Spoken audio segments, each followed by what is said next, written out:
সন্দেহ আছে নবীজি নবীজি কেন আল্লাহ তাআলা আমার নবীকে প্রেসিডেন্ট বানাবেন? কারণ হলো আল্লাহ তাআলা বুঝাইতে চাইলেন আমি তো আল্লাহ তাআলা দ্বীনকে পাঠালাম লিইয়ুযহিরাহু আলা দ্বীনি কুল্লি, এই দ্বীন যেন ইসলাম যেন সকল ধর্মের উপরে উপরে বসে প্রভাব বিস্তার করতে পারে। আমি আল্লাহ পাকের দ্বীন, আমি আল্লাহ পাকের ধর্ম গোটা দুনিয়ার মানুষকে পরিচালনা করবে। কিন্তু আশ্চর্যের বিষয় হলো আজকে 1450 বছর পরে এসে নবীজির ধর্ম বাদ দিয়া ইসলাম বাদ দিয়ে আমরা একদল গণতন্ত্রের পেছনে, একদল রাজতন্ত্রের পেছনে, একদল সমাজতন্ত্রের পেছনে, একদল লেনিন কাল মার্ক্স থেকে কেউ মাউসে বলে আওয়াজ দিয়ে জোরে সরে বলি আলহামদুলিল্লাহ। আপনারা যারা সামনে বসেছেন আর একটু সামনে আগায় বসলে পরিবেশটা ভালো লাগবে দেখতে। একটু আগায় আসেন। আগায় যেহেতু বসতে বলছি, সবাইকে নিজ দায়িত্বে আগানো দরকার।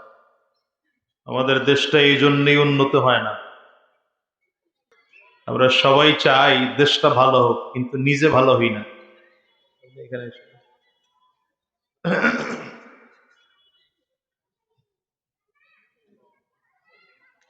আপনি আগান। আরে ভাই সামনে আগান, এখানে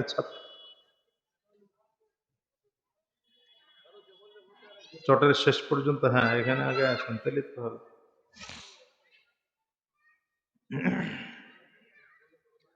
আসলে বর্তমান সময়ের ওয়াজ মাহফিল গুলো অনেক বেশি হওয়ার কারণে আর ওলামায়ে কেরামদেরকে খুব সহজে পাওয়ার কারণে বিষয়গুলো গুরুত্বহীন হয়ে গেছে। মূলত এটা ছিল সাধারণ মানুষকে দ্বীনের সবক দেওয়ার অন্যতম একটা জায়গা।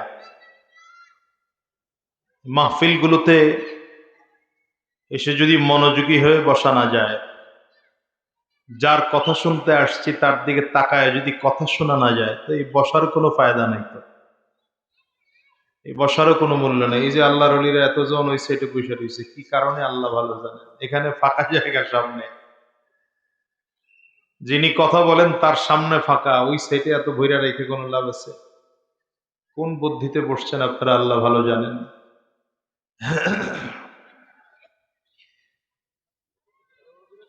যে আয়াতে কারিমা তিলাওয়াত করেছে, আল্লাহ রাব্বুল আলামিন বলেন ইন্না সালাতি ওয়া নুসুকি ওয়া মাহইয়ায়া ওয়া মামাতি লিল্লাহি রাব্বিল আলামিন। এই আয়াতের মধ্যে আল্লাহ তাআলা গোটা জাতিকে ইখলাস শিখাচ্ছেন। কি শিখাইতেছেন? ইখলাস শিখাইতেছেন। গোটা জাতিকে শিখাচ্ছেন। আল্লাহ তাআলা ইখলাস শিখাতে গিয়ে এখানে দুইটা ইবাদতের কথা বলেছেন, আর মানুষের জীবন এবং মৃত্যুর কথা বলেছেন। আল্লাহ তাআলা বান্দাকে লক্ষ্য করে বলেন, বান্দা তুমি বলো, কুল ইন্না সালাতি ওয়া নুসুকি, আমার নামাজ এবং আমার কুরবানি, ওয়া মাহইয়ায়া ওয়া মামাতি, আমার বেঁচে থাকা আমার মরে যাওয়া, সব একমাত্র আল্লাহর জন্যে। বলেন কার জন্যে? ইবাদতের কথা বলেছেন দুইটা ইবাদত, এক হলো নামাজ আর এক হলো কুরবানি। এই দুই ইবাদতের কথা বলে আল্লাহ তাআলা যত ধরনের ইবাদত আছে সবগুলোকে একত্রিত করে ফেলছেন। কারণ দুনিয়ার যত ইবাদত আছে সব ইবাদত গুলো তিন ধরনের। বলেন কয় ধরনের? মাথা নিচের দিকে না, মাথা নিচের দিকে না। চেহারা যিনি কথা বলেন তার চেহারার দিকে তাকায় কথা শুনতে হবে। এটা মজলিসের আদব। ওই যে আল্লাহর এদিকে এদিকে, এটা মজলিসের আদব। যিনি কথা বলেন তার চেহারার দিকে তাকিয়ে কথা শুনতে হয়।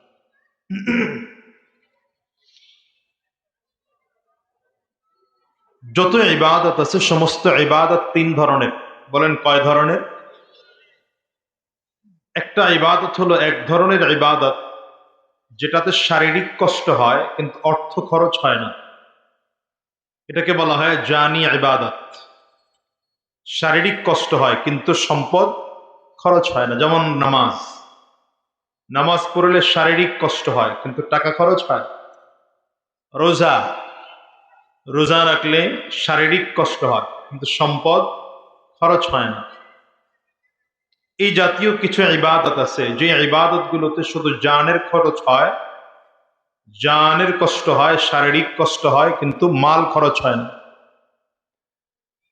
ইবাদতের আরেক ধরনের ইবাদত হলো যেটাতে মাল খরচ হয়, সম্পদ খরচ হয়, কিন্তু শারীরিক কষ্ট হয় না। যেমন জাকাত। জাকাত দিলে সম্পদ খরচ হয়, কিন্তু শারীরিক কষ্ট হয় না। কুরবানি, শারীরিক কষ্ট হয় না, কিন্তু সম্পদ খরচ হয়। আবার কিছু ইবাদত এমন আছে যেটাতে জানের শারীরিক কষ্ট হয়, সম্পদও খরচ হয়। যেমন হজ। হজ করতে গেলে সম্পদও খরচ হয়, আবার কি হয়, শারীরিক সমস্যা হয়। এই জন্য হজ ফরজ হওয়ার শর্ত যেগুলো, এর মধ্যে অন্যতম শর্ত হলো শারীরিক সুস্থতাও থাকতে হবে এবং হজ করার মতো সম্পদও তার কাছে থাকতে হবে।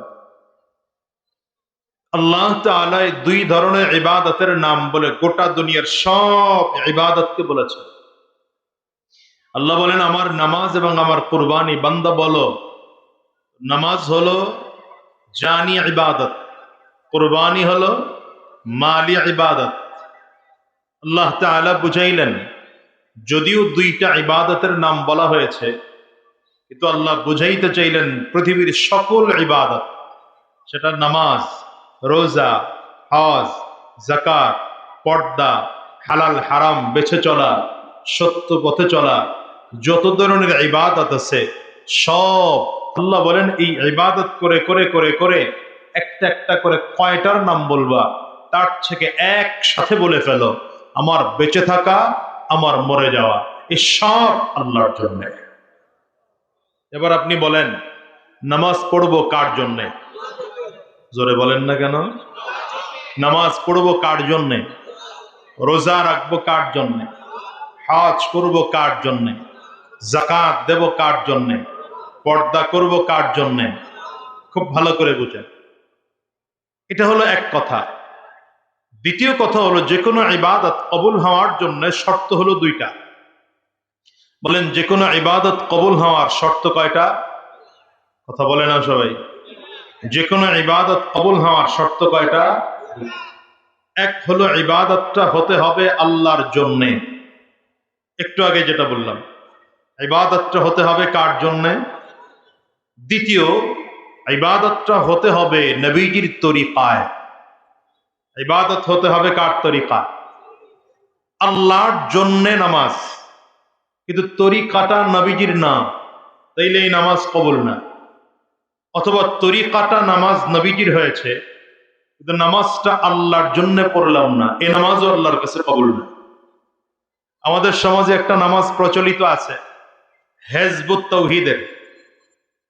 তাদের নাম হিজবুত তাওহীদ আমি বললাম না, কারণ তারাই এটার নাম দিয়েছে হেজবুত তাওহীদ, এবং তাদের ইমামকে তারা ইমাম বলে।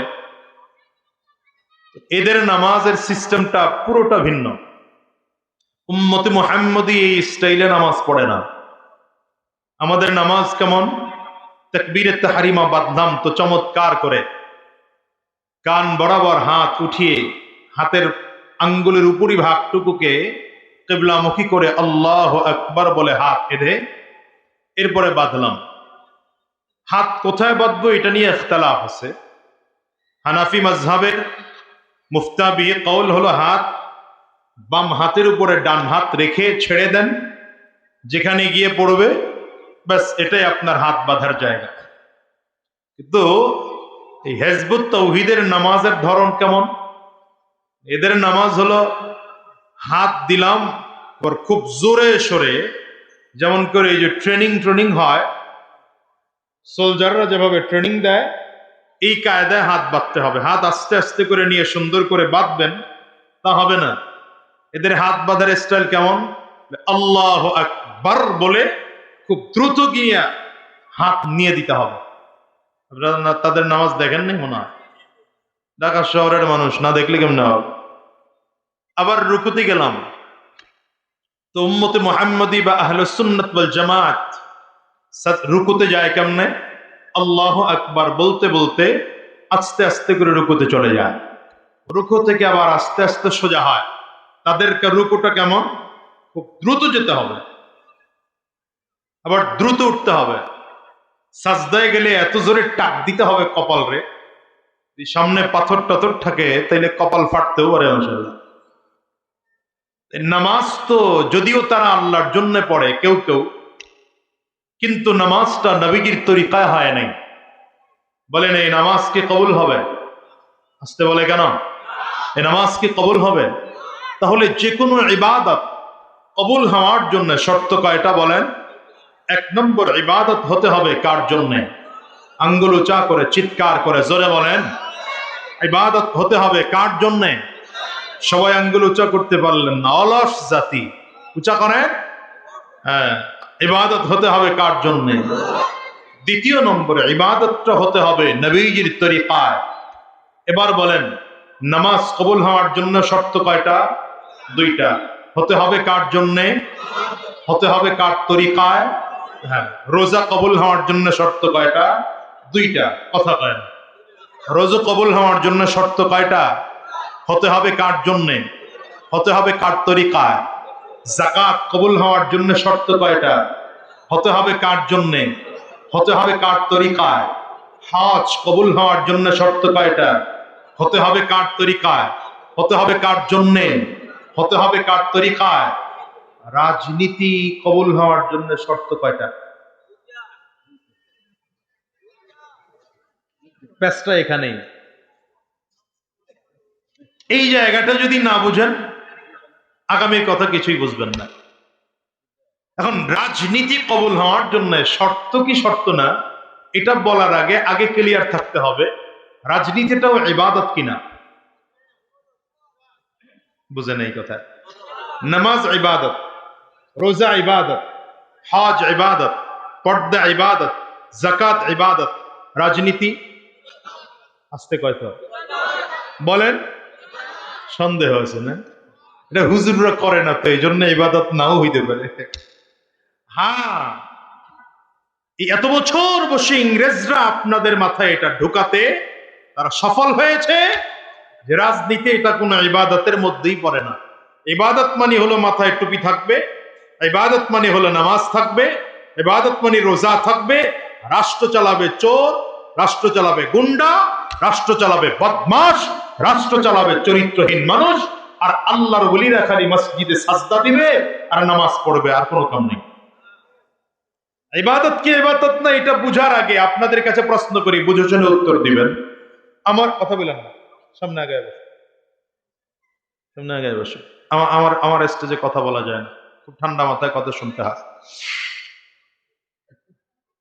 নবীজি সাল্লাল্লাহু আলাইহি ওয়াসাল্লামের প্রথম পরিচয়, আমার নবীজির প্রথম পরিচয়, আমার নবী হলেন নবী, রাসূল, ইমামুল আম্বিয়া, সাইয়্যিদুল আম্বিয়া, ইমামুল মুরসালিন, সাইয়্যিদুল মুরসালিন। ঠিক না বেঠিক? আমার নবীর এক নম্বর পরিচয়, ফার্স্ট পরিচয়। আমার নবীর প্রথম পরিচয় হলো আমার নবী সকল নবীদের সরদার, সকল রাসূলদের সরদার, সকল নবীদের ইমাম, সকল রাসূলদের ইমাম। ঠিক না? আর ইমামতির জায়গাটা মজবুত করার জন্য আল্লাহ তাআলা মিরাজে, ওই লাইলাতুল ইসরাতে, মিরাজের ঊর্ধ্বগমন হওয়ার আগেই আল্লাহ তাআলা বাইতুল মাকদিসে সব ইমামদেরকে মুসল্লি বানিয়ে নবীকে ইমামতির মুসল্লায় দাঁড় করিয়ে আল্লাহ তাআলা দেখিয়েছেন যে আমার হাবিব শুধু সাইয়্যিদুল মুরসালিন না, সাইয়্যিদুল আম্বিয়া না, আজকের থেকে আমার হাবিব সাইয়্যিদুল আম্বিয়ার সাথে সাথে ইমামুল আম্বিয়া, ইমামুল মুরসালিন। আল্লাহু আকবার, চিৎকার করে জোরে বলেন। এ মুসলমান, ভালো করে বুঝেন, রাসূলুল্লাহ সাল্লাল্লাহু আলাইহি ওয়াসাল্লাম লাইলাতুল মিরাজে, মিরাজ কোনটা? ইসরা আর মিরাজ, এই দুইটার মধ্যে পার্থক্য আছে। ইসরা হলো মক্কা থেকে আরম্ভ করে, এখন তো রজব মাস, মিরাজের মাস চলছে না, এজন্য কিছুটা প্রাসঙ্গিক চলে নিয়ে আসছি। ইসরা কোনটা? যেটা মক্কা থেকে আরম্ভ করে বাইতুল মাকদিস পর্যন্ত এই রাতের ভ্রমণটাকে ইসরা বলা হয়। আর বাইতুল মাকদিস থেকে আরম্ভ করে 7 আসমান, এমনকি সিদরাতুল মুনতাহা পার হয়ে আল্লাহর কাছাকাছি বসে নবীজি কথা বলেছেন, এটাকে মিরাজ বলা হয়। এই নবীজি লাইলাতুল ইসরাতে, রাত্রি ভ্রমণের সময় নবীজি জিবরিল আমিনের সাথে চললেন বুরাকের পিঠে সাওয়ার হয়ে চলার সময় কিছু কিছু জায়গায় থেমেছেন, নবীকে দুই রাকাত করে নামাজ পড়িয়েছেন। সেখানে নবী ছিলেন আর জিবরিল আমিন ছিলেন। আস্তে আস্তে বাইতুল মাকদিস পর্যন্ত আসলেন। এই আসার ফাঁকে অনেক জায়গা অনেকের শাস্তি দেখেছেন নবীজি। আল্লাহ তাআলা নবীজিকে দেখিয়েছেন, সুদ করে শাস্তি দেখিয়েছেন, জিনা করে শাস্তি দেখিয়েছেন, মদ করে শাস্তি দেখিয়েছেন। শেষ পর্যন্ত বাইতুল মাকদিস আসলেন। বাইতুল মাকদিস আসার পরে নবীজি বুরাকের পিঠ থেকে নামলেন। জিবরিল আমিন নবীজির বুরাকটাকে কোন এক পাথরের সাথে বাঁধলেন। রাহমাতুল লিল আলামিন এসছেন আজকে বাইতুল মাকদিসে। নবীজি বাইতুল মাকদিসের মধ্যে ঢুকলেন, ঢুকে দেখলেন সব নবীরা আদম আলাইহিস সালাম থেকে আরম্ভ করে ঈসা আলাইহিস সালাম পর্যন্ত সব নবীরা কাতারবদ্ধ হয়ে মুসল্লিদের মুসাল্লায় দাঁড়িয়ে আছেন। সামনের ইমামতির মুসাল্লা খালি, মুসল্লির মুসাল্লায় সব দাঁড়িয়ে আছেন। নবীজিও কাতারে ঢুকে গেছেন। নবীজিও সব নবীরা কাতারে, আদম আলাইহিস সালাম তিনিও মুসল্লির কাতারে, ঈসা আলাইহিস সালাম নবীদের মধ্যে সর্বশেষ, নবীর আগের সর্বশেষ নবী ঈসা আলাইহিস সালাম তিনিও কাতারে, মুসা আলাইহিস সালাম বনি ইসরাইলের সরদার নবী তিনিও কাতারে দাঁড়িয়ে আছেন। হযরত জিবরিল আমিন আমার নবীকে যখন কাতারে দাঁড়ানো দেখলেন, হাত ধরে ইমামতির মুসল্লায় দাঁড় করিয়ে দিলেন। পয়গম্বর ইমামতির মুসল্লায় দাঁড়ান, আজকের সব নবীরা আপনার ইমাম, সব নবীরা আপনার মুসল্লি, আপনি ইমাম হয়ে সকল নবীদের ইমামতি করবেন। আল্লাহ তাআলা বুঝাইলেন আমার হাবিব সাইয়্যিদুল আম্বিয়া নয়, আমার নবী ইমামুল আম্বিয়া, আমার নবী শুধু সাইয়্যিদুল মুরসালিন নয়, আমার নবী সাইয়্যিদুল মুরসালিনের সাথে সাথে ইমামুল মুরসালিন। ঠিক না বেটি বলেন? আচ্ছা, আমার নবীকে তো আল্লাহ তাআলা নবুয়ত দিয়ে পাঠিয়েছেন, কোরআন দিয়ে পাঠিয়েছেন। আমার নবীকে তো আল্লাহ তাআলা গোটা জিন্দেগি দাওয়াতের কাজে লাগালেই পারতেন। নবীকে গভর্নমেন্ট অফ মদিনার প্রেসিডেন্ট বানানোর দরকার ছিল কি? রাষ্ট্রের রাষ্ট্রপ্রধান বানানোর দরকার ছিল কি? কথা বুঝেন নাই? এই জন্য বলি নবীজির পরিচয় আগে ক্লিয়ার হন। আমার নবীর এক নম্বর পরিচয়, নবী নবীদের সরদার, আমার নবী নবীদের ইমাম, নবী রাসূলদের সরদার, আমার নবী রাসূলদের ইমাম। এটা এক নম্বর পরিচয়। দ্বিতীয় নম্বর পরিচয়, গোটা পৃথিবীর মধ্যে শ্রেষ্ঠ গভর্নমেন্ট অফ মদিনার ইসলামিক রাষ্ট্রের আবির্ভাবক, পরিবর্তক আমার নবী, শ্রেষ্ঠ গোটা দুনিয়ার মধ্যে শ্রেষ্ঠ প্রেসিডেন্ট আমার নবী। এর মধ্যে কোনো সন্দেহ আছে? আর জোরে বলেন, কোনো সন্দেহ আছে? নবীজি কেন আল্লাহ তাআলা আমার নবীকে প্রেসিডেন্ট বানাবেন? কারণ হলো আল্লাহ তাআলা বুঝাইতে চাইলেন আমি তো আল্লাহ তাআলা দ্বীনকে পাঠালাম লিইয়ুযহিরাহু আলা দ্বীনি কুল্লি, এই দ্বীন যেন, ইসলাম যেন সকল ধর্মের উপরে বসে প্রভাব বিস্তার করতে পারে। আমি আল্লাহ পাকের দ্বীন, আমি আল্লাহ পাকের ধর্ম গোটা দুনিয়ার মানুষকে পরিচালনা করবে। কিন্তু আশ্চর্যের বিষয় হলো আজকে 1450 বছর পরে এসে নবীজির ধর্ম বাদ দিয়া, ইসলাম বাদ দিয়ে আমরা একদল গণতন্ত্রের পেছনে, একদল রাজতন্ত্রের পেছনে, একদল সমাজতন্ত্রের পেছনে, একদল লেনিন কার্ল মার্ক্সকে, কেউ মাও সেতুংকে, কেউ সক্রেটিসকে, কেউ প্লেটোকে, কেউ অ্যারিস্টটলকে, কেউ আবার ওই আব্রাহাম লিঙ্কনকে নেতা মেনে বসে আছি। যেন মুহাম্মদুর রাসূলুল্লাহ 1450 বছর আগের ইসলাম এই যুগে আর চলে না। এখনকার যুগে আব্রাহাম লিঙ্কনের সিস্টেম দিয়া আমার দেশকে চালাতে হবে। এই জন্য এই সিস্টেম চলতে চলতে 54 বছরে আমরা ভুলেই গিয়েছি যে রাজনীতি এটাও একটা ইবাদত। কথা কম না কেন? এখন আমাদের রাজনীতি থেকে এত দূরে সরিয়ে নিয়ে গিয়েছে যে রাজনীতির নাম নেওয়া হুজুরের দ্বারা অপরাধ। কারণ সমাজের 100-র মধ্যে অধিকাংশই, আমি পার্সেন্টেজ বললাম না, মনে হয় 99% বললেও ভুল হবে না, যারা এই দেশটা রাজনীতিতে ভরে দিয়েছে এই মানুষগুলো চোর, চিটা, বাটপার, গুন্ডা, বদমাশি। কি ঠিক না বেটি? আমি সহজ এই জন্য আগে বলেছি, আগে ক্লিয়ার হন রাজনীতি ইবাদত কি ইবাদত না, এটা আগে ক্লিয়ার হন। রাজনীতি বলেন বলেন বলেন বলেন বলেন রাজনীতি একটা ইবাদত। তো নামাজ কবুল হওয়ার জন্য যদি 2টা শর্ত লাগে, রোজা কবুল হওয়ার জন্য যদি 2 শর্ত লাগে, যাকাত কবুল হওয়ার জন্য যদি 2 শর্ত লাগে, হজ কবুল হওয়ার জন্য যদি 2 শর্ত লাগে, তাহলে রাজনীতিটাও আল্লাহর কাছে কবুল হওয়ার জন্য শর্ত কয়টা? এই এতগুলো কথা বোঝানোর জন্য, ছোট্ট কথা বোঝানোর জন্য এতগুলো কথা বললাম। তাহলে রাজনীতিও কবুল হওয়ার জন্য শর্ত হলো দুইটা। রাজনীতিও হতে হবে কার জন্যে? আঙ্গুল উঁচা করবেন না, নিয়ত করে বসে রয়েছেন, আঙ্গুল উঁচা করবেন না। বলেন রাজনীতিও হতে হবে কার জন্যে? আঙ্গুল উঁচা করে আরো জোরে, কার জন্যে? রাজনীতিটা হতে হবে আল্লাহর জন্যে, রাজনীতিও হতে হবে নবীর তরিকায়। যদি আল্লাহর জন্য রাজনীতি হয়, আল্লাহর জন্য রাজনীতি হয়, নবীজির তরিকায় রাজনীতি হয়, তাহলে সেই রাজনীতিতে দুর্নীতিবাজ থাকবে না, সেই রাজনীতিতে চাঁদাবাজ থাকবে না, সেই রাজনীতিতে সন্ত্রাস থাকবে না, সেই রাজনীতিতে গুন্ডা থাকবে না, সেই রাজনীতিতে অস্ত্রের মহড়া থাকবে না, সেই রাজনীতি দ্বারা গোটা দুনিয়ার মানুষ শান্তি পাবে। সেই রাজনীতিতে মাদ্রাসা বন্ধ করা হবে না, সে রাজনীতিতে মসজিদ বন্ধ করা হবে না, সে রাজনীতিতে উলামায়ে কেরামদের জেলে ঢোকানো হবে না, সে রাজনীতিতে কোরআন সুন্নাহর কথা থানার পারমিশন নিয়ে বলতে হবে না, বরঞ্চ নির্দ্বিধায় কোরআনের কথা বলবে।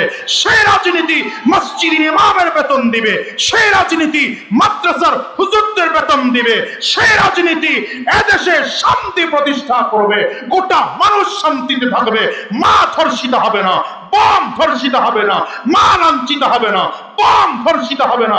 সমান অধিকারের স্লোগান দিয়া আমার নারীকে রাস্তার পণ্য বানানো হবে না, বরঞ্চ নারীকে নবী যে ইজ্জত দিয়েছেন সেই ইজ্জত দেওয়া হবে।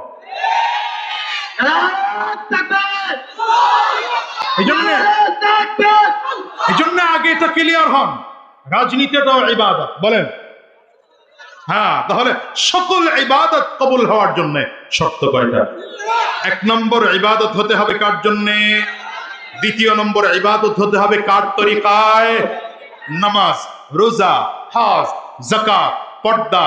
হ্যাঁ, সর্বশেষ শেষে রাজনীতিও যদি বলেন একই কথা, ঠিক না ঠিক? আসেন এবার, প্রত্যেকটা মানুষের জীবন চারটা ভাগে বিভক্ত। কয়টা? জোরে বলেন। আওয়াজ ভালো হয় না, জোরে বলেন। আপনাদের মনোযোগ ভালো নাই, জোরে বলেন। হ্যাঁ, আমার ছাত্র ভালো হওয়া লাগে। কয়টা? প্রত্যেকটা মানুষের জীবন কয় ভাগে বিভক্ত? এক হলো ব্যক্তিগত জীবন, মুখস্থ করেন, বলেন জোরে বলেন, আবার বলেন। দ্বিতীয় নম্বর পারিবারিক জীবন, বলেন। তিন নম্বর সামাজিক জীবন, বলেন, আবার বলেন। চার নম্বর রাষ্ট্রীয় জীবন। প্রত্যেকটা মানুষের জীবনটা কয় ভাগ? ব্যক্তিগত জীবন, পারিবারিক জীবন, সামাজিক জীবন, রাষ্ট্রীয় জীবন। এই চারটা জীবনের বাহিরে কোনো মানুষ নেই। আছে কে? আছে পাগল। কি ঠিক না বেঠিক? পাগল, তার কোনো সমাজ নাই, তার কোনো পরিবার নাই, থাকলেও চিনে না, এমনকি তার ব্যক্তিগত জীবনও নাই, কারণ তার ব্যক্তিগত জীবনকে সে কন্ট্রোল করার ক্ষমতাই রাখে না। ঠিক না বেঠিক? প্রথম কথা ওটা বললাম, ইবাদত কবুল হওয়ার জন্য শর্ত দুইটা। এবার আসেন দ্বিতীয় কথায় ঢুকি। প্রত্যেকটা মানুষের জীবন কয় ভাগে বিভক্ত? ব্যক্তিগত জীবন, পারিবারিক জীবন, সামাজিক জীবন, রাষ্ট্রীয় জীবন। ব্যক্তিগত জীবনে যেমন ইসলাম লাগবে, পারিবারিক জীবনেও ইসলাম লাগবে, সামাজিক জীবনেও ইসলাম লাগবে, রাষ্ট্রীয় জীবনেও। বলে না, এটা আমি না বলে আপনাদেরকে দিয়ে বলাইতেছি, কারণ বুঝেন নাই। কি কারণ বুঝছেন বলেন? হ্যাঁ, মনোযোগ আছে কিনা? শুধু তাই না, আপনার এটা স্বীকৃতি দেন কিনা। ব্যক্তিগত জীবনে ইসলাম লাগবে, এটা সবাই স্বীকার করবে। হ্যাঁ, এটা সবাই স্বীকার করে যে ব্যক্তিগত জীবনে ইসলাম লাগবে, কারণ আপনি ইসলাম ছাড়া তো মুমিন হতেই পারবেন না। কিন্তু পারিবারিক জীবনে ইসলাম লাগবে, সমাজের কিছু আছে তারা মানতে চায় না। কারণ ব্যক্তিগত জীবনে ইসলাম, তিনটা জিনিস ক্লিয়ার হলে আপনি ব্যক্তিগত জীবনে মুসলিম। কয়টা জিনিস ক্লিয়ার হলে? এক নম্বর, ব্যক্তিগত জীবনে আপনি ঈমান আনলেন। আপনার ঈমান যদি বিশুদ্ধ ঈমান হয়, নির্ভেজাল ঈমান হয়, শিরিক মুক্ত ঈমান হয়, বিদআত মুক্ত ঈমান হয়, তাহলে আপনি এক নম্বর শর্ত পূরণ করে ফেললেন। দ্বিতীয় নম্বর, আপনার ইবাদত হতে হবে, ওই যে বললাম একটু আগে, দুই তরিকা ইবাদত হতে হবে, তাহলে ইবাদত বিশুদ্ধ হবে। তিন নম্বর, যে মানুষের আখলাক ভালো। এই তিনটা জিনিস যার ভালো, তার ব্যক্তিগত জীবন ভালো। বলেন না? তাহলে ব্যক্তিগত জীবনে ইসলামের প্র্যাকটিস করা সহজ না কঠিন? সহজ। খুব একটা কঠিন না। ব্যক্তিগত জীবনে ইসলামের প্র্যাকটিস করা মোটামুটি সহজ, কারণ তিনটা জিনিস ক্লিয়ার, ব্যক্তিগত জীবন ক্লিয়ার। কিন্তু যখন পারিবারিক জীবনে ইসলাম পালন করতে যাবেন, তখন মেয়েটাকে পর্দা করাতে হবে, বিবিকে পর্দা করাতে হবে। কথা বলে না? মেয়েটাকে যখন পর্দা করাতে যাবেন, অনেক মেয়ে আছে যারা আপনার কথা শুনবে না, বিবি আছে সে আপনার কথা শুনবে না, শালীর সাথেও পর্দা করতে হবে। আমাদের সমাজে তো এটা মনেই করে না যে শালীর সাথেও পর্দা করা লাগে। কথা আসতে কয় তো, আওয়াজে বোঝা যায় রোগী এখানেও আছে। হ্যাঁ বলেন, ব্যক্তিগত জীবনে যেমন ইসলাম পালন করতে হবে, পারিবারিক জীবনেও ইসলাম করতে হবে। কিন্তু ব্যক্তিগত জীবনের তুলনায় পারিবারিক জীবনে ইসলাম পালন করা কিছুটা সহজ, কিছুটা কঠিন। তার থেকে ব্যক্তিগত জীবনে ইসলাম পালন করা সহজ, কিন্তু পারিবারিক জীবনে ইসলাম পালন করা একটু কঠিন। কেমন কঠিন? ওই যে বললাম, নিজে তো ইসলাম মানলাম, মেয়েটাকে ইসলাম মানানো কঠিন হয়ে যায়। নিজে তো ইসলাম মানলাম, ছেলেটাকে ইসলাম মানানো কঠিন হয়ে যায়। নিজে তো ইসলাম মানলাম, ছোট ভাইটাকে দিনদার বানানো কঠিন হয়ে যায়। নিজে তো ইসলাম মানলাম, স্ত্রীকে ইসলাম মানানো কঠিন হয়ে যায়। নিজে তো ইসলাম মানলাম, আরেকজনকে, আমার বাবাকে, আমার মাকে, আমার ভাইকে, আমার বোনকে ইসলামের উপরে উঠায় নিয়ে আসা একটু কঠিন হয়ে যায়। কিন্তু আল্লাহ বলেন, যদিও কঠিন হয় তবু আমি আল্লাহ বলছি, কু আনফুসাকুম ওয়া আহলিকুম নারা। হ্যাঁ, তুমি নিজে জাহান্নামের আগুন থেকে বাঁচো, পরিবারকেও জাহান্নাম থেকে বাঁচাও। বলেন, পরিবারকেও জাহান্নাম থেকে বাঁচাও। দ্বিতীয়টা যতটুকু সহজ, তার থেকে অনেক বেশি কঠিন তৃতীয়টা। কোনটা? সামাজিক জীবনে ইসলাম পালন করা। সামাজিক জীবনে ইসলাম পালন করা সহজ না কঠিন? ব্যক্তিগত জীবনের থেকে সহজ না কঠিন? পারিবারিক জীবনের থেকেও সহজ না কঠিন? কঠিন। কারণ সামাজিক জীবনে ইসলাম পালন করতে হলে সমাজের প্রত্যেকটা মানুষকে ইসলামের দাওয়াত দিতে হবে। আসুক আসুক, লোকজন আসতে থাকুক আস্তে আস্তে। আপনাদের তো আসার সময় রাস্তায় দেখলাম বিশাল রাস্তা। হযরত আলী সাহেব হুজুর চলে আসছেন নাকি? আলহামদুলিল্লাহ, আলহামদুলিল্লাহ বলেন।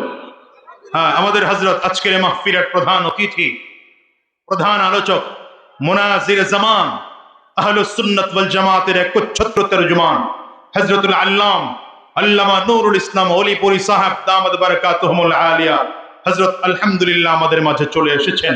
আমরা সকলেই বলি আলহামদুলিল্লাহ। আমি আসার সময় আপনাদের রাস্তাটা দেখলাম, শহরের রাস্তা তো এই জন্য কিছু বলতেও চাই না, আবার না বলেও পারি না। দাওরায়ে হাদিস একটা মাদ্রাসার মাহফিল, যেই পরিমাণ মহিলাদের আনাগোনা দেখলাম ওখানে, আমার খুব কষ্ট লাগলো। এটা অবশ্য কর্তৃপক্ষ কন্ট্রোল করতে না পারাটাই স্বাভাবিক শহরের মধ্যে। তো মা বোনদের এতটুকু খেয়াল করা উচিত যে এখানে হাজার হাজার পুরুষ এসছেন। আমি আসার সময় ওই মাথা থেকে এ পর্যন্ত গাড়ি ঠেলে আসতে অনেক কষ্ট হয়েছে আমার।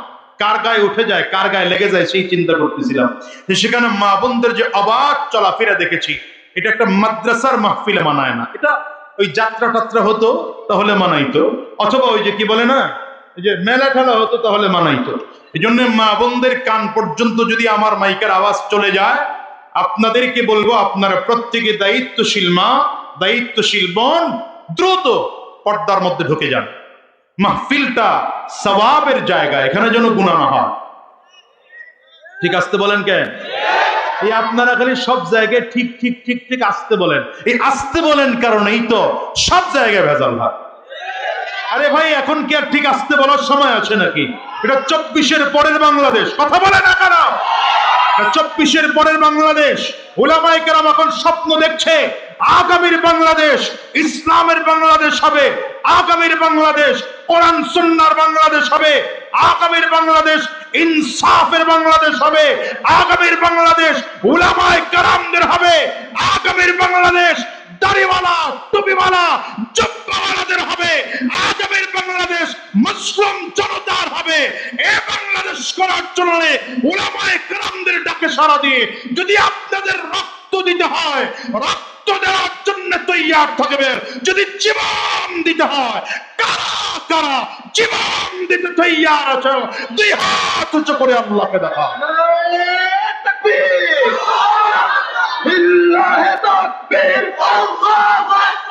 ইসলাম ইসলাম কোরআন সুন্নাহর আলো সংসদে জালো, কোরআন সুন্নাহর আলো সংসদে জালো। নারায়ে তাকবীর। আমার ভাইয়ারা, সম্মানিত শ্রোতা ভাইরা, আরে ভাই, সামনে চলে আসুন, সামনে চলে আসুন, অনুগ্রহ করে সামনে চলে আসুন। কিছু মানুষের অভ্যাস দাঁড়ায় থাকে, আপনি তা করে বসাবেন কেমনি? ক্লাসে ছাত্র দাঁড় করায় রাখেন না আপনারা, কথা কর নাকি? এ মানুষের অভ্যাস হলো দাঁড়ায় থাকে, এত সুন্দর জায়গা আছে, এরপর এরা দাঁড়ায় থাকে, তো দাঁড়ায় থাকে। এরা জান্নাতে গেলেও খাড়ায় থাকবো, আল্লাহ রেখম আল্লাহ করে বসার জায়গা দিয়েন না, কথা কয় না। এত সুন্দর বসার জায়গা, জায়গা না থাকতো তাইলে বুঝতাম জায়গা নাই, ঘুরে আর হাটে আর ওই জায়গায় দাঁড়ায় দিস। উনি মনে হয় যেন লেখাপড়া কেউ পারে টারে না, ক্লাসে আসছে হুজুর দাঁড় করায় রাখছে এগুলো সব হয়েছে। তাই তাক পিছন দিকে তাকাইলে আবার তারা শরম পাবে, লজ্জা পাবে। বসার সুযোগ আছে, বসে পড়েন ভাইরা আমার। তো বললাম, ব্যক্তিগত জীবনে ইসলাম পালন করা যতটা সহজ, তার থেকে কঠিন পারিবারিক জীবনে ইসলাম পালন করা। পারিবারিক জীবনে ইসলাম পালন করা যতটুকু সহজ, তার থেকে বেশি কঠিন সামাজিক জীবনে ইসলাম পালন করা। সামাজিক জীবনে ইসলাম পালন করতে হলে মসজিদে ইসলাম লাগবে, মাদ্রাসা ইসলাম লাগবে। শুধু এই দুই জায়গায় ইসলাম না, ইসলাম স্কুলেও লাগবে, ইসলাম কলেজেও লাগবে, ইসলাম ইউনিভার্সিটিতেও লাগবে, ইসলাম দোকানেও লাগবে। তোমার কথা কয় না? শ্বশুর বাড়িতেও ইসলাম লাগবে, জামাইয়ের বাড়িতেও ইসলাম লাগবে। হ্যাঁ, এটা তো আস্তে গণ ধরে বলেন না তো।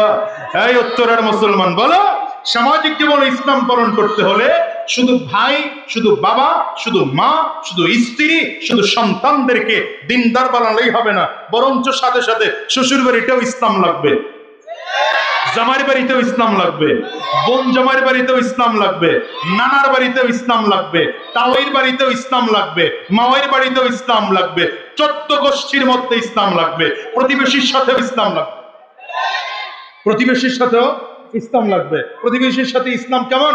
আমাদের এই শহরের মধ্যে এটা খুব বেশি দেখা যায়। ওয়ালটা মাশাআল্লাহ এমন ভাবে তুলছে, জমির একদম সাইড টাকায়া, জানালা এখন এভাবে খোলা যায় না, এটারে শাটার লাগাইছে, ঠাই ঠাই ঠাই ঠেলে, আর জায়গা নেই তো। 2 বিল্ডিং এর মাঝখানের ওয়ালটা প্লাস্টার করবে, একজন মিস্ত্রি ঢোকার জায়গা নাই। অথচ রাসূলুল্লাহ সাল্লাল্লাহু আলাইহি ওয়াসাল্লাম বলেন, তোমাদের মধ্যে ভালো সেই মানুষটা যে মানুষটা প্রতিবেশীর সাথে ভালো। আপনার প্রতিবেশীর সাথে ইসলাম নাই, রাগ করলে করেন গা, হ্যাঁ? হ্যাঁ, তো ইসলাম সামাজিক জীবনে পালন করা একটু কঠিন। সামাজিক জীবনে ইসলাম পালন করা যতটা কঠিন, তার থেকে অনেক বেশি কঠিন রাষ্ট্রীয় জীবনে ইসলাম পালন করা। রাষ্ট্রীয় জীবনে যখন ইসলাম পালন করতে বলবেন, তখন অর্থনীতিতে ইসলাম লাগবে, শিক্ষা নীতিতে ইসলাম লাগবে, সমাজ নীতিতে ইসলাম লাগবে, পররাষ্ট্র নীতিতে ইসলাম লাগবে, স্বরাষ্ট্র নীতিতে ইসলাম লাগবে। আমার কথা কয় না কেন? স্বরাষ্ট্র নীতি ইসলাম লাগবে। আরে প্রেসিডেন্টের কাছেও ইসলাম লাগবে, প্রধানমন্ত্রীর কাছেও ইসলাম লাগবে। ঠিক না বে ঠিক? জোরে বলেন। হ্যাঁ, এটাই মূল সমস্যা, এখানেই মূল সমস্যা।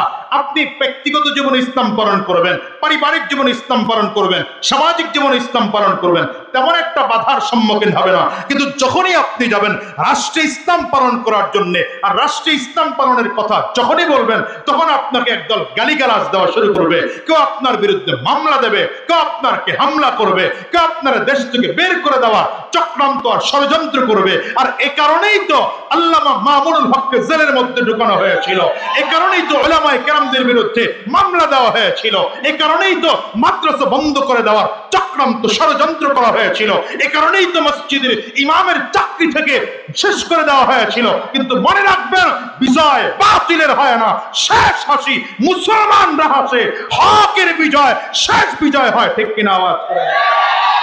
যারা এদেশের রায় দিয়েছে, যারা এদেশের রায় দিয়েছে, যারা এদেশের আলেমদের বিরুদ্ধে রায় দিয়েছে, এদের শেষ পরিণতি কি এ বাংলাদেশের মানুষ তা দেখছে। নতুন করে আর বলার দরকার হয় না। কলা পাতার বিছানায় ঘুমায় রাত কাটাইছে। আমার কথা বলেন না কেন?